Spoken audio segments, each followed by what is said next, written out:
Na ay 75-year-old paingon sa pinakagamay si paingon sa 1-year-old na gilugos pa sa likod o bago ng curtain si Stella. Upaw nga nasayod ko nga walay sapat na token na ikahatag sa inyo.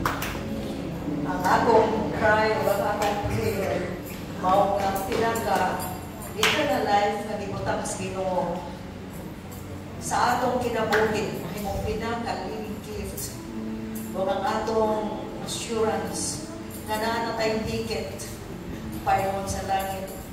Lamang pinilang ganinyo mansod may desire ng kitang tanan makabaton o desert.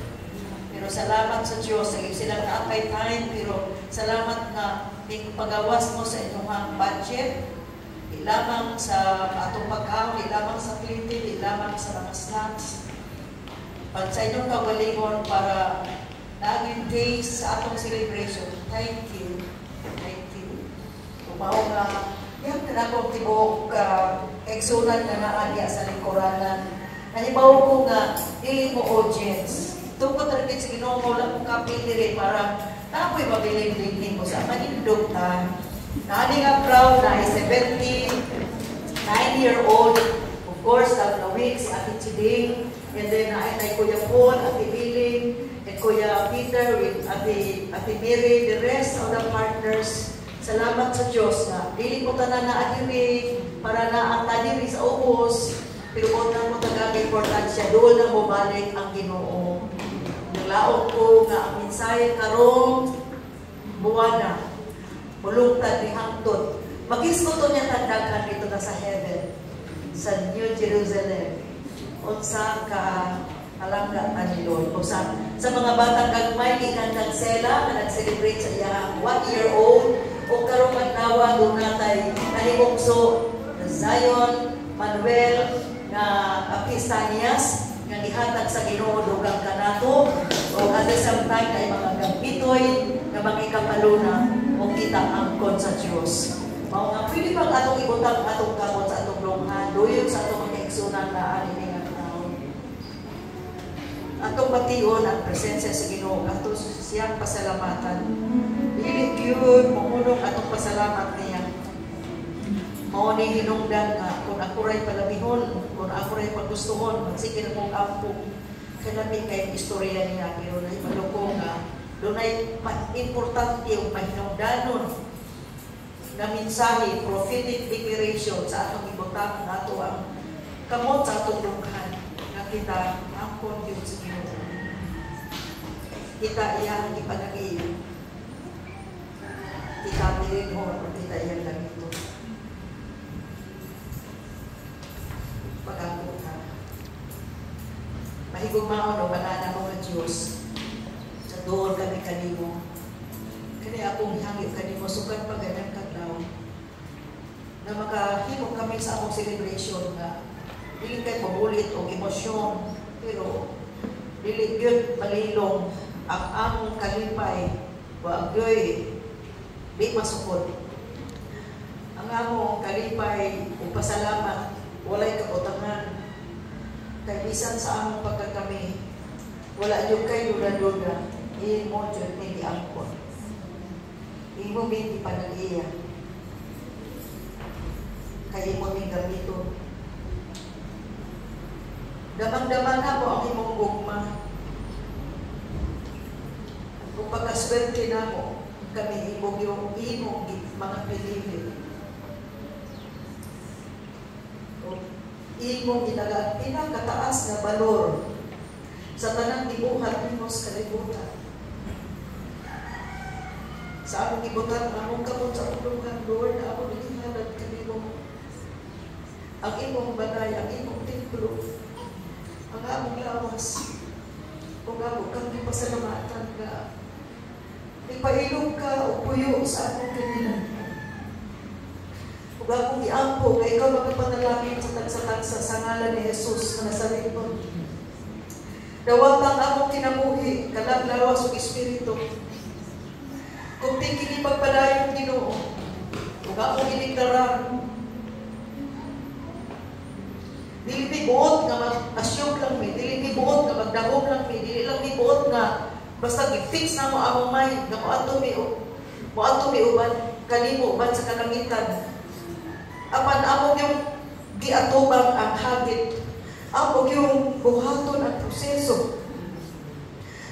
Uban sa imong tabang o sa imong grasya nga malipay ka, komportable ka, magpuyo sa among kinabuhi. Mapuno sa katagbawan. O sa ako nga imong sulubuhon, nga imong isugo, na aning matang sa mandata, naghangyo sa imong trono Ginoo, kami magapuyo na malipayon, ibagyaw imong gamahanang kamot, gagsa sa tagsa sa imong presensya. Di lamang sa pagkisayon sa among pagkinahanglan o sa among limitasyon, apan pagpakisayon sa among pagpanungyan kanimo ug sa awit nga giawit sa imong magkanakan. Busa Lord, langsia ang tanang kahasol nga nagsigi og saboy-saboy sa among gibati. Langsia o ginuglang kata ang balatian, tanang hulga nga kaya sa yawa nga iyang hulga sa among unod ug sa among limitasyon pagkatao ingon nga limitado. Ug tubuti o Diyos nga mo sibaw, ulampo, ulipang ang panalangin o kinabuhi, nga imong ipiyal sa among kinabuhi sa ngalan ni Jesus. Mahimo kami epektibo, malampuson, mabungahon, ng Kristohanon sa ngalan ni Jesus. Maamahan man siya, mainahan, maanak, malulo o malula, ang naan ni aning ang crowd o naan ni aning altar. Among gipiyal kanimo sa ngalan ni Jesus. Sa katungod imong gihatag kanako ingon na imong sunugoon. Among gihalad kanimo Ginoo ang tanan o Dios na imong gigamit. Gikan Ginoo sa nagkanang working committee na ani Lord God na muluhaton sa tibuok bulan. Ang tanang mga facilitators, ang tanang mga trainees o mga trainers among gilugyan kanimo. Ang ilang nakatunan Ginoo Dios mahimo lamang pasiuna sa waabot nga daghan pang abilidad, daghan pang talento, daghan pang masangkapan mo Dios aron sa paghimaya sa imong alandong pangalan. Sa tanan ganiha karon, salamat Lord God sa Life Bearers for Christ sa young professional. Salamat Ginoo sa Life Bearers for Christ, ang Cherubim for Christ, ang Seraphim for Christ, ug ang gagmay kabataan sa nahimugso karong adlaw sa nag-celebrate sa 1-year-old Lord God o sa tanang pinakataas o edad Ginoo. Na kami tanan imong angkon, kami tanan imong ipanag-iya, kami tanan imong itagag valor. Sa ngalan ni Jesus nga Nazariton, ang awit nga giawit sa imong mga kanakan, mahimong samad ginuhuni nga magapaday pagdeklarar sa imong pagkamaayo. Mutuhog sa among espiritu kanang ug lawas Ginoo ug ang katagbawan ang mga matunan sa ngalan ni Jesus. Gikan karon bag-ong itablado, bag-ong kasinabihan sa panalangin, bag-ong kusog, bag-ong milagro, bag-ong kagawasan o kadaugan o panalangin, magasaknay sa imong mga katawhan. Salamat sa tubag sa pag-ampo. Salamat o Diyos sa imong pagkamaayo. Ang ihalad kanimong tingog congregation sa Living Word Ministries International Tibangay Legal City ug ang tingog Living Word Family o Lord God ug ang tanang Kristohanon labaw sa tanan ang niya karon ni ini nga states o Lord God nga nagtiyaga kayo para maka-offer kanimo ug kami Ginoo nahimong witness. So right now, protect us all with your blood and embrace us with your power. And let your blessing will flow according to your promise, O Lord God. Tanang na-invest, Ginoo nga mga talento, panahon, kwarta, o kusog, mga ups and downs, Lord, among ihatag kanimo, mahimuning perfume nga mga libyon sa tibuok nimong kingarian, kung ikaw makabaton katagbawan o kalipay, haron nga kami mahimong labang tusgan kaysa kaniadto. Ibuko ang panalangin nga gikan kanimo Lord God sa imong paghatag kanamo katungod ini nga pag-celebrate O Lord God. This LBC Culmination Sunday O God will be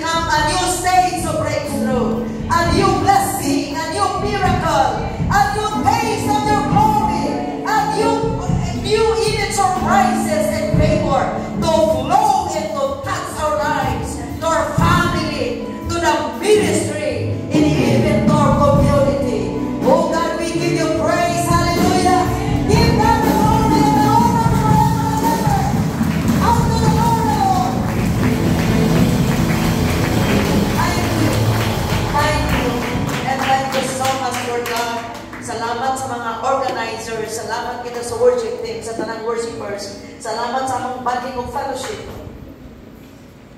Salamat sa tanan, nalitok o dili malitok.